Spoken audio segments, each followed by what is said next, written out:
مفتی صاحب یہ ذرا تفصیل بتا کر کون سی تفسیر جلد نمبر کون سی ذرا پڑھ کے سنائیں ذرا، جن کو ہماری باتیں کچھ ہمارے سب خواتین الحمدللہ سمجھتی ہیں، بھلے شیخ کھل کر بیان کرے. کبھی کوئی بیچاری نہیں آ جاتی ہے تو جو سمجھدار ہوتی ہے خط لکھ لیتی ہے، جو سمجھدار نہیں ہوتی بدتمیزی کر لیتی ہے. کون سا گھر ٹی وی VCR سے کیبل سے ناچ گانے سے پاک ہے؟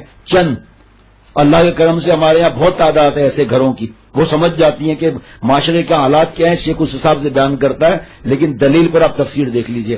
اور پہلے بتا دوں کہ جو لوگ حضرت والا رحمت اللہ علیہ کے لیے کچھ لوگ ان کی بواسیر نکال دیتے کہ اتنا کھل کر سمجھاتے ہیں. ہمارے یہاں بچیاں بھی ہیں، بچے بھی ہوتے ہیں. اور اس کے بعد حضرت کے اس غلام شیخ العرب العجم عارف باللہ حضرت مولانا شاہ حکیم محمد اختر صاحب رحمۃ اللہ علیہ کے اس غلام کے لیے بھی یہی بات آتی ہے. ہمیں اللہ شاعرہ اولیاء تک مرتے ہوئے آخری سانس تک رکھیں، ہمیں کسی سے ووٹ نہیں لینا ہے. ہاں جس کو مناسبت نہیں ہے نہ ہے. پہلے تفسیر کا حوالہ دیں. دیکھو ابھی کیا آتا ہے.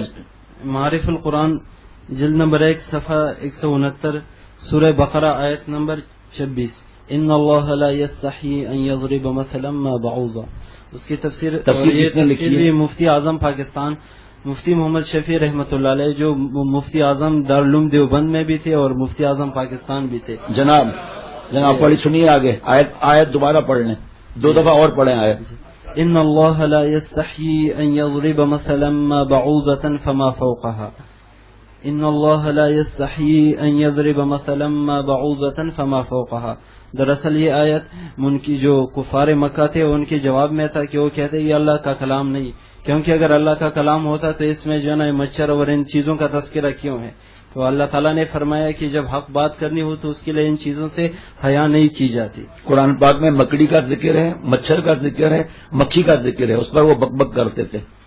جی آگے. تو اس کے ذیل میں جو مفتی شفیع رحمۃ اللہ علیہ فرماتے ہیں، ایک نقطہ بیان فرماتے ہیں، مثال میں کسی حقیر و ذلیل یا شرمناک چیز کا ذکر کرنا کوئی عیب نہیں ہے.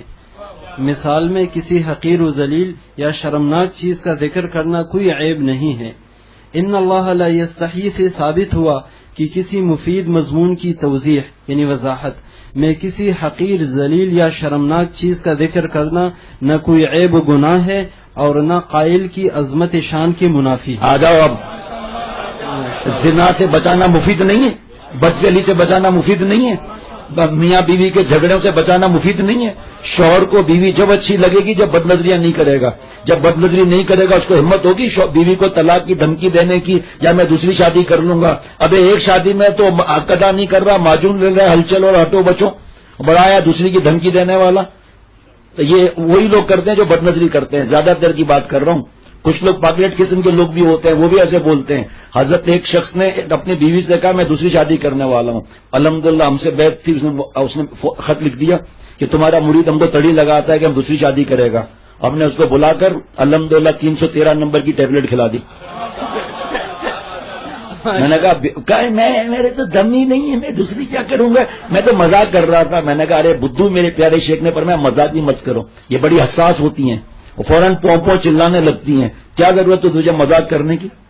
تجھے اس کو مذاق کرنا ہی ہے تو اس کو گھما کر لیا، آئس کریم کھلا کر یہ بھی مذاق ہے.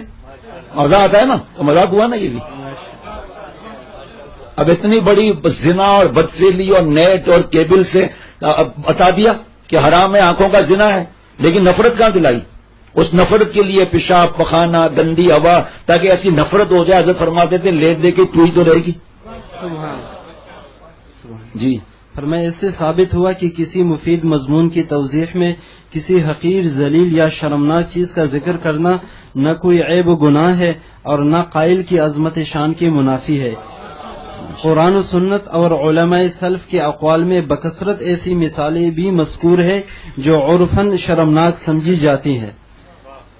قرآن و سنت اور علماء سلف کے اقوال میں بکثرت ایسی مثالیں بھی مذکور ہے جو عرفاً شرمناک سمجھی جاتی ہے، مگر قرآن و سنت نے اس عرفی حیا و شرم و حیا کی پرواہ کیے بغیر اصل مقصد پر نظر رکھ کر ان مثالوں سے اجتناب گوارا نہیں کیا. سبحان اللہ بھی کہو بھائی، ماشاء اللہ بھی کہو. اور آپ کو بتاؤں جو عالمات اور علماء کو جو مسائل پڑھائے جاتے ہیں اس میں ایسے ایسے جملے ہیں کہ استاد سے بھی پسینے چھوٹ جاتے ہیں، استانیوں کو پسینے چھوٹ جاتے ہیں.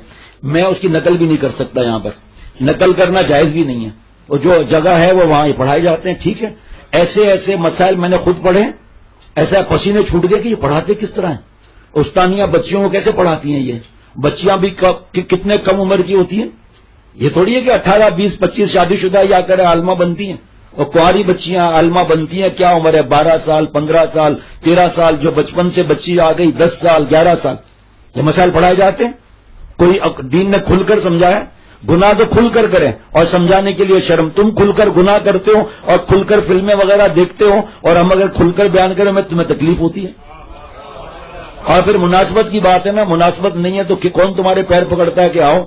جو خاتون ان مضمون کو سمجھتی ہیں دعائیں دیتی ہیں, کہتی ہیں الحمدللہ ہمیں بھی نامحرم مردوں سے احتیاط. یہاں تک کہ اگر 4-5 مجلسوں میں بدنظری میں بیان نہ ہو, یقین کرنا خواتین کا خط آتا ہے کہ 5 دن سے بیان نہیں ہوا یا میسج ہو گیا, ہمارے دل کا حالت تباہ ہو رہی ہے, اور دل چاہ رہا ہے ڈائجسٹ پڑھیں, گندی اس میں عشقیہ حرام کہانیاں پڑھیں, دل چاہتا ہے چھپ کے کسی کی موبائل لے کر فلمیں دیکھیں, دل چاہتا ہے نامحرم مردوں کو دیکھیں. یہ وہ بیٹیاں ہیں ہماری جن کو رابعہ بصریہ بننا ہے.